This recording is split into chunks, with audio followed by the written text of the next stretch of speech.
Presented by Aishwarya Music Mathli.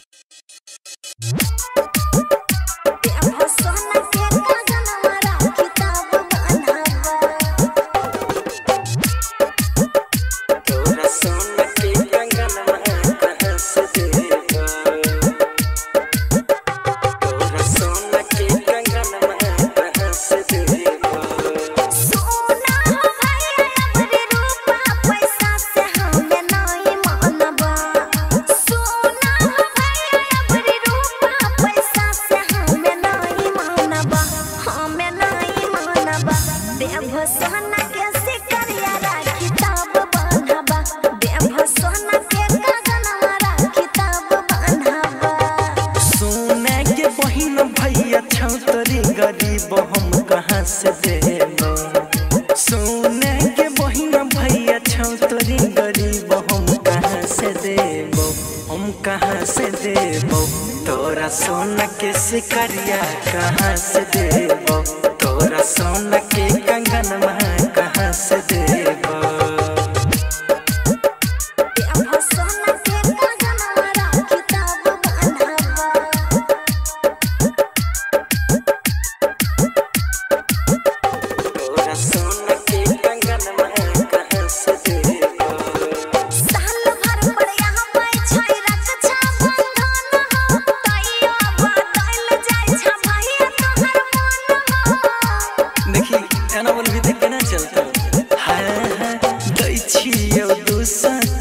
बात हमर मान गे पहरब त्योहार में न जीत तू ठान गे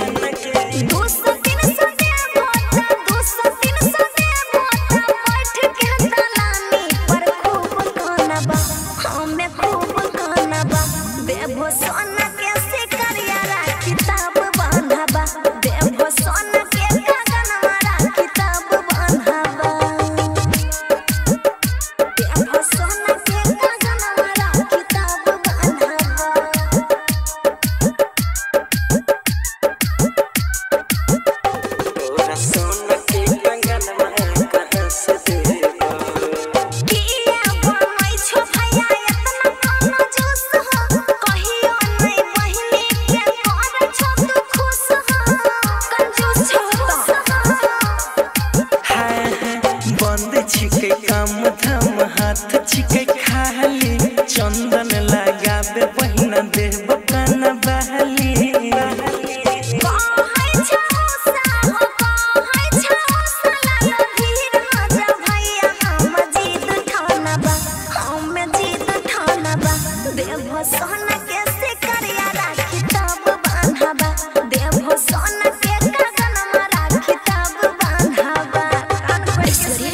Recording Studio, Samastipur.